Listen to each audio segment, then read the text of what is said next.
ndabwira bamwe muri mwebwe muhamagara umuntu mubwira umuntu busa uri kumva ngo jama ngo nsunikira ngo iPhone 13 bana ngo nyatsa ngo ndemera ngo iPhone 13 ku magazine bazurebe ikirima reba uburyo abantu bariho barakina Tokyo Drift hano baraye buri kufashe vora ni kuri urasheta ubuzima bwawe umukarita saraho ngari kukubwira ngo mbabarira ngo ndemere ngo iPhone 13 nagatoroshi nayo ukwiye we ku magazine we wapozompo wala reba uburyo tuyavunikira juwe reba ukuntu wanyerera juwe wagira ngo turi muri decoration n'ibintu byose n'umweru neje ahantu hose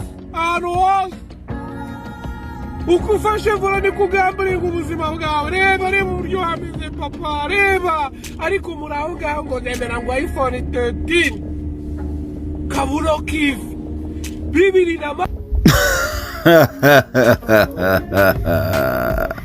Yes guys, nongeye kuguhereza ikaze rero kuri The Truth Inside Learning ibisanzwe rero ndakwifuriza amahoro n'imigisha wawe urimo kubarizwa muri leta z'umwe za Amerika cyangwa se muri Asia cyangwa se muri Europe ndetse no muri Africa no muri East Africa mwese. Yes, Imana ikomeze kubarindisha ubwiza bwayo ndetse n'imbabazi zayo ndetse n'imbaraga zayo wowe n'umuryango wawe aho uherereye hose.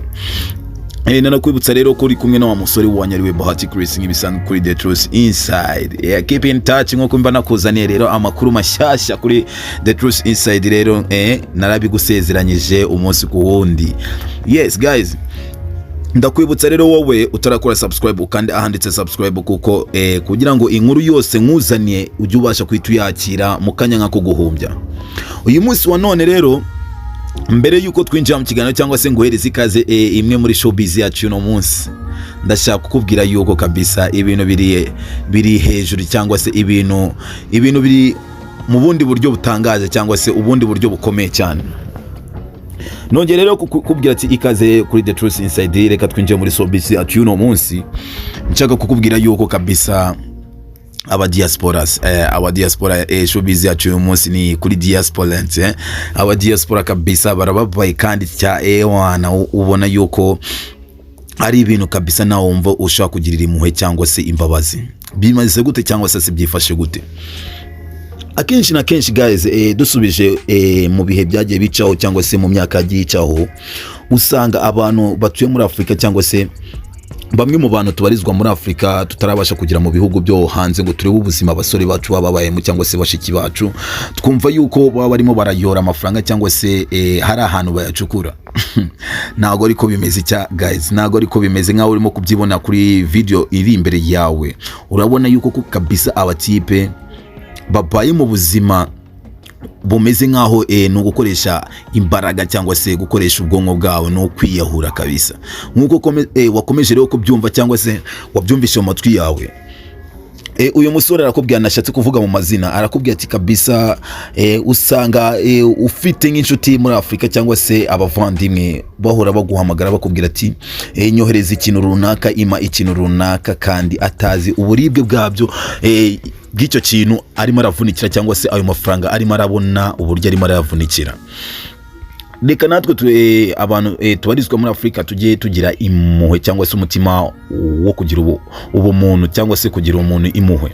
Urebe ubuzima abayemo, urebe n'uburyo arimo gushaka amafaranga, nawe umugirire impuhwe wumve yuko abarimo gushaka ni nk'aba yashese ubuzima bwiwe. Ariko nanone guys, nongeye ngusubiriremo.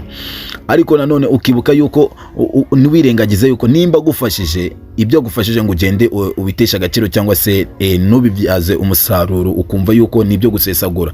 Akenshi hari amwe mu makuru nkunda kwakira cyangwa se bumwe mu butumwa nkunda kwakira ugasanga ngo abafite inshuti zabo zibarizwa mu bihugu bigiye bitandukanye byo hanze bakunda kuvugana kuganira babwirana ngo ati ngiye kwenjoyinga cyangwa se nakohereje amafaranga ariko nagiye kuyanywera ngo icupa wagiye kuyakoramo ibindi bintu bidafite value cyangwa se bidafite agaciro.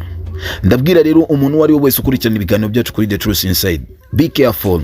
Nimba uzi kuba ufite inshuti yawe cyangwa se umwe mu bavandimwe bawe bashobora kuba bagufasha kabisa kugira ngo ubuzima bwawe buhinduke, bagufasha ariko nubihereza agaciro ugashaka kugira ngo amafaranga uyagende uyasesaguze cyangwa se uyakoreshe ibintu bitari ngombwa.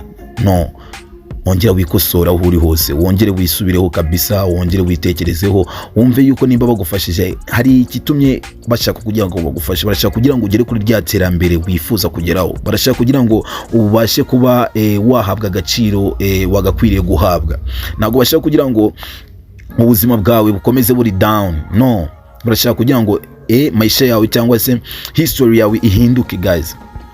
Abo batipe baba hanze, hari ibintu byagiye bivugwa hirya no hino, dore ko hari n'inkuru zagiye zinakorwa ku mbuga nkoranyambaga, usanga aba diaspora cyangwa se aba diaspora barimo barababara, ugasanga afite nk'umu girlfriend muri Afrika, we yibereye nko muri Leta Zunze za Amerika, ugasanga arakora amafaranga yose ameze nkaho ari we arimo kuyasuka, cyangwa se amafaranga yose niwe arimo kwishaka kugira ngo ayahereze, ariko nyamukobwa we nabyita kumva yuko yamaze kubona umugabo hanze kabisa, ni enjoy n'ibindi byinshi cyane, no kwiririra gusohokana muri club, ugasanga ari kumwe n'abandi bagabo bagiye batandukanye, something like that. Cyangwa se ugasanga umusore hari afite nk'umugore hanze, cyangwa se madamu wabarizwa mu bihugu by'Iburayi, ari nko muri Leta Zunze za Amerika cyangwa se muri za Europe, ugasanga amafaranga yose umwana w'umukobwa arimo aravunikira, arimo gukorera, asa nkaho arimo gukorera uwo muhungu, ariko umunyamusore we nabyiteho, ahubwo ugasanga yigiriye mu bandi bagore, mu bandi bakobwa, something like that. Ugasanga barimo barenjoyinga uwo umukobwa wahanga muri Afrika, yowe yimagina yuko kabisa amafaranga barimo kwenjoyinga we n'uwo musore bari kumwe, yumva yuko ari amafaranga y'umusore cyangwa uwo musore yavunikiye guys. Iryo mu byitondere kabisa, abasore b'igihe nabo ntabwo biba byoroshye, usanga arimo kugwenjoyingisha amafaranga y'undi muntu uri something we ahantu runaka, ugasanga ibintu nawe ntubitahura neza.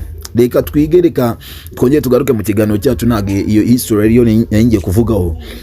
Ndashaka kugira ngo twige mwebwe muri Afrika cyangwa se bari muri Leta Zunze za Amerika ndetse no mu bihugu bitandukanye, tumenye ubuzima bw'abari abasore barimo. Hari igihe nanone ubu ufite, nkuko nakomeje kubivuga, inshuti yawe uyifite hanze ariko utazi imirimo bakora, ariko noneho twege tubasha kukwereka imwe mu mirimo babasha gukora. Hari abakora ibingibi batwara nk'amakamyo, bajya mu state runaka batanga ibintu, ariko ugasanga urugendo agiye gukora n'urugendo rurerure ruri mufate imvune nyinshi cyane, ariko wowe yajya kugufasha akagufasha bitewe abikoranye n'umutima w'urukundo, ariko wowe nubihereza agaciro. Guys, nubihereza agaciro. Ndashaka kugira ngo wowe urimo kumva ikiganiro cyacu tubashe kugira ngo dutekereze ndetse tunikosoreho guys, sibyo? Abatipe bakora imirimo ivunanye, ariko nanone harimo n'aba diaspora, example harimo n'aba diaspora nabo babesha imirimo baba bakora, ugasanga ntashobora kukubwira akazi akora, ariko ni private yiwe, ntabwo ari ngombwa kugira ngo akubwire akazi akora, ariko akenshi na kenshi usanga abenshi bari muri bwa buzima bakora imirimo ivunanye, cyangwa se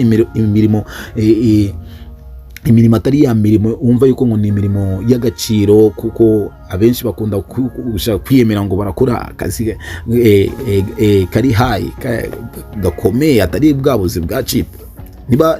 niba kababesha, ariko urabona yuko umuvandimwe arakwereka yuko kabisa imirimo bakora ni imirimo ivunanye guys, ni imirimo ivunanye.